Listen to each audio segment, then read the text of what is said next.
कक्षा 9 के सभी छात्र छात्राओं को डायमंड कोचिंग सेंटर की ओर से ढेर सारी शुभकामनाएं हैं।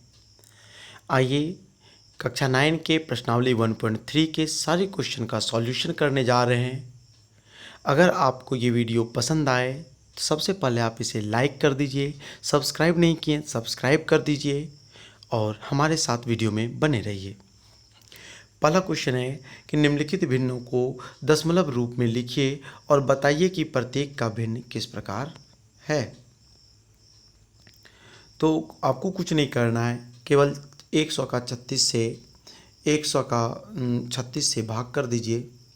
तो आप देखेंगे कि 100 का 36 से जैसे भाग करेंगे तो आ जाएगा 0.36। अगर इसका भागफल कट गया तो ये शांत होगा, अगर इसका भागफल नहीं कटा तो ये अशांत होगा। तो ये शांत है। उसी प्रकार 1/11 इसको क्या करेंगे तीसरा को कि 8 चौके 32 1 33/8। इसको बचाने का एक और भी नियम, ये जो हर है ना, हर का गुणनखंड निकाल लीजिए। जैसे 8 का गुणनखंड होगा 2 दूनी 4 दूनी 8। हर में अगर केवल 2 रहेगा, हर में केवल 5 रहेगा तो ये क्या होगा, शांत होगा। या 2 5 दोनों होगा तो भी शांत होगा। अगर इसके अलावा कोई अन्य संख्या आ जाए तो उसे अशांत बोलेंगे। या तो आप इसे भाग करके देख लीजिए नीचे से ऊपर, या तो हर का गुणनखंड निकाल के देख लीजिए। बाकी इसी तरह 4 5 6 सभी सवाल बनेगा। बाय चांस कोई सवाल ना बने तो आप फिर कमेंट कीजिए, कमेंट में आप लिख कर भेजेंगे, हम आपको दोबारा आपको पर्सनल सवाल बता देंगे। तो अगला सवाल है आपके पास फिर कि आप जानते हैं 1/7 बराबर इतना वैल्यू दे रखा है। 1/7 बराबर वैल्यू दे रखा है, 2/7 3/7 4/7 सबका वैल्यू रखा है। तो हम एक 2/7 बता देते हैं। यानी कि आप लिख सकते हैं कि 2/7 बराबर 2 गुने 1/7।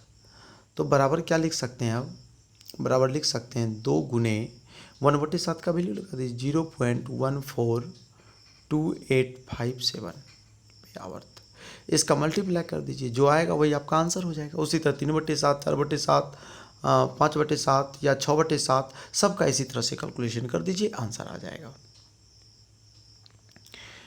अगला क्वेश्चन है कि निम्नलिखित को P/Q के रूप में व्यक्त कीजिए जहाँ P और Q पूर्णांक है तथा Q बराबर है 0। देखिए, तो इसमें एक इम्पॉर्टेंट बातें ये हैं कि यहाँ आपके लिए लिख दिया गया है कि जब एक संख्या पर बार लगा हुआ हो, यानी आवर्त लगा हुआ हो, ये जो आप देख रहे हैं ना 0.6 आवर्त, तो 10 से गुना करेंगे। 2 संख्या पर लगा हो तो उसे 100 से गुना होगा। 3 संख्या पर लगा हो तो 1000 से गुना करना होगा। ठीक है, तो अब कैसे गुना करना पड़ेगा, तो जैसे कि आप देख रहे हैं 0.6 पे आवर, तो आप क्या कीजिए ना कि इसको मान लीजिएगा। सबसे पहले इसे आप मान लेंगे 0.666, ये हो गया समीकरण फर्स्ट। केवल 6 पे आवर्त था ना, तो इसको 10 से गुना कर दीजिएगा, समीकरण सेकेंड निकलेगा। जैसा कि आप देख रहे हैं यहाँ, ये हो गया आपका समीकरण फर्स्ट और ये हो गया आपका समीकरण सेकेंड। तो ये समीकरण सेकेंड है और ऊपर समीकरण फर्स्ट है। अब क्या करना है कि समीकरण सेकेंड में फर्स्ट को घटाने पर सेकेंड में फर्स्ट को घटा दीजिएगा, तो आएगा इस तरह से। और x बराबर क्या हो जाएगा 6/9। तो यही आपका आंसर हो जाएगा। अतः 0.6 बराबर क्या हो जाएगा 6/9, यही हमारा आंसर होगा।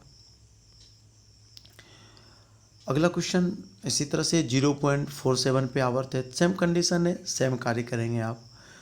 देखिए यहाँ पे 0.47 पे आवर्त था, समीकरण ये आपका समीकरण फर्स्ट हो गया। फिर समीकरण दोनों में 10 से गुना करने पर 10 से गुना कर दिया गया। समीकरण फर्स्ट में दोनों तरफ, चूँकि यहाँ पर देखिए सिंगल डिजिट नहीं है, 4 7 दोनों है, तो दोनों तरफ इस बार क्या क्या करिए 100 से गुना कर दीजिए। जब ये आप 100 से गुना कर देंगे तो फिर क्या हो जाएगा, तो थर्ड निकलेगा। तो समीकरण थर्ड और सेकेंड को घटाने पर थर्ड सेकेंड को घटा दीजिएगा तो आपका x बराबर 43/90 आएगा। तो इसलिए 0.47 बराबर 43/90, यही आपका आंसर हो जाएगा। तो इसी तरह से ये है, अगला सवाल भी आपका बन जाएगा आइए नेक्स्ट सवाल देखते हैं। 4 नंबर क्वेश्चन। 4 नंबर क्वेश्चन क्या है कि जैसे आप समीकरण फर्स्ट में क्या किए कि 0.6 को आवर था तो 0.666 ऐसा लिखे ना, तो यहाँ ऑलरेडी क्वेश्चन नंबर 4 में 0.999 ऑलरेडी दिया गया है, तो इसलिए इसमें कोई परेशानी नहीं है। तो इसको आप समीकरण फर्स्ट मान लीजिए। दोनों पक्षों में 10 का गुना कर दीजिए।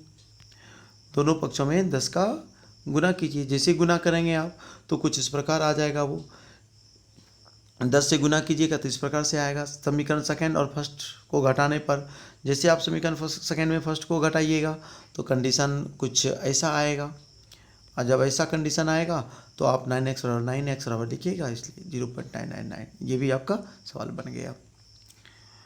तो आइए इसके बाद नेक्स्ट क्वेश्चन है आपके पास 5 नंबर 1/17 का दशमलव प्रसार। तो भाई ये तो बिल्कुल इजी क्वेश्चन है।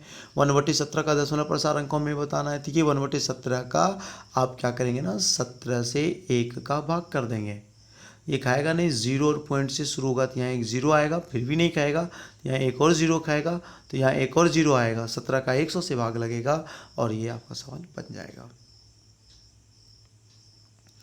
फिर यहाँ से आगे बढ़ते हैं तो देखते हैं अगला सवाल। देख लीजिए, बना भी दिए हैं। उसके बाद 6 नंबर क्वेश्चन में देखिए, P/Q के रूप में परिमेय संख्याओं के एक उदाहरण लीजिए जहाँ Q पूर्णांक है जिनका एक का अतिरिक्त अन्य कोई वनिष्ठ गुणनखंड नहीं है और जिसका स्थान दशमलव निरूपण प्रसार हो। क्या आप एक अनुमान लगा सकते हैं कि Q क्या होगा? देखिए इसके लिए बहुत सारे उदाहरण है, जैसे कि हमने लिया है कि 9/2 होगा, 7/4 होगा, 12/5। सब ये तो क्या है, परिमेय संख्या के अनेक उदाहरण है। जिसमें बोला है कि और Q पूर्णांक जिनका एक के अतिरिक्त कोई गुणनखंड नहीं हो, तो इसमें आपको ध्यान देना है कि ऊपर जैसे 9 है, नीचे आपका 2 है, तो इन दोनों में देखिए 9 का जो होगा वो 1 होगा, गुना 3 होगा, गुना 3 होगा, और इधर 2 की बात करें तो 1 गुना 2 होगा। तो इसमें उभयनिष्ठ क्या हो गया, कॉमन क्या हो गया, केवल 1 हो गया। तो वैसा ही एग्जाम्पल लेने के लिए उन्होंने कहा है जहाँ की केवल और केवल उभयनिष्ठ कोई भी गुणनखंड आए तो वो 1 ही आए, तो सब वैसा ही संख्या लेना है। तो क्वेश्चन नंबर 7 कहता है कि क्वेश्चन नंबर 7 में ऐसी 3 संख्याएं लिखिए जिनके दशमलव प्रसार अशांतनावर्ती हो। तो भाई ऐसा रूट वाला जितना भी संख्या होता है ना, सब अशांतनावर्ती ही होता है। कोई उदाहरण लेने के लिए इन्होंने बोला तो आप आसानी से उदाहरण ले सकते हैं। जैसे कि आप जितना भी रूट वाली संख्या है आप ले लीजिए, √2 ले लीजिए, √3 लीजिए, √5 लीजिए, ये सब क्या है, सब तो वही है। आगे देखेंगे आप क्वेश्चन नंबर 8 क्या कर रहा है। क्वेश्चन नंबर 8 कर रहा है परिमेय संख्या 5/7 और 9/11 के बीच 3 अलग अलग परिमेय संख्याएं ज्ञात कीजिए। तो इसको बनाना और भी आसान है। आप क्या कीजिए, 5/7 को ले लीजिए, ये लिया, और 9/11 को ले लीजिए और 7 से 5 का भाग कर लीजिए और इधर 11 का 9 से भाग कर लीजिए। जब 7 का 5 से भाग करेंगे तो आएगा 0.714 समथिंग आएगा। उसी तरह इसका भाग कीजिएगा 0.81 समथिंग आएगा। और इन दोनों के बीच में 3 परिमेय संख्या ले लेना है। तो इन दोनों के बीच में 3 परिमेय संख्या क्या लिया जाएगा भाई, तो वो कुछ इस प्रकार से लिया जाएगा। जैसे कि देख लीजिए यहाँ इन दोनों के बीच में क्या है, तो 0 है, 0.72001 आएगा, दूसरा नंबर, तीसरा नंबर, सब इसी के बीच में आएगा। अब देखिए यहाँ पर कह रहा है अगला क्वेश्चन कि बताइए कि निम्नलिखित संख्याओं में कौन कौन संख्याएं परिमेय और कौन कौन संख्याएं अपरिमेय हैं। तो पहला नंबर हो गया आपका कौन परिमेय कौन अपरिमेय। तो भाई इस पे रूट है, पहला नंबर आप देख पा रहे हैं कि इस पे रूट है तो ये अपरिमेय संख्या होगा। नंबर 2 देख रहे हैं आप कि इस पे रूट है लेकिन इसका वर्गमूल निकल जाएगा 15, तो इसलिए ये क्या हो गया, परिमेय संख्या हो गया। ये भी परिमेय संख्या हो जाएगा क्योंकि पॉइंट के बाद यहाँ देख रहे हैं आगे डॉट डॉट डॉट नहीं है, जिसमें कि जैसे ये होता है ना 0.3796, इसमें डॉट डॉट डॉट लगा होता है, ये अशांत अनावर्ती है। अशांत अनावर्ती होता तो ये अपरिमेय होता, लेकिन ये अशांत अनावर्ती है इसलिए अपरिमेय होगा, और ये अशांत अनावर्ती नहीं है इसलिए ये क्या हो जाएगा, परिमेय संख्या हो जाएगा। तो फिर आगे देखते हैं कि 4 नंबर, इसमें देखिए डॉट डॉट डॉट है, फिर 4 नंबर क्वेश्चन में यहाँ पे डॉट डॉट डॉट लगा हुआ है, जहाँ ये लगा हुआ रहे समझ आइए वो अपरिमेय संख्या है। फिर ये भी देखिए डॉट डॉट डॉट डॉट लगा है 5 नंबर में भी, तो बस ये इसको पहचानने का ट्रिक है, तो ये क्या हो जाएगा, ये भी अपरिमेय संख्या है। तो इस तरह से आपके लिए इस वीडियो में 1.3 के सारे क्वेश्चन का सॉल्यूशन कर चुके हैं। अगर आपको ये वीडियो पसंद आया हो तो ज़रा सा शेयर और लाइक कीजिए। अगले वीडियो में 1.4 बताएंगे।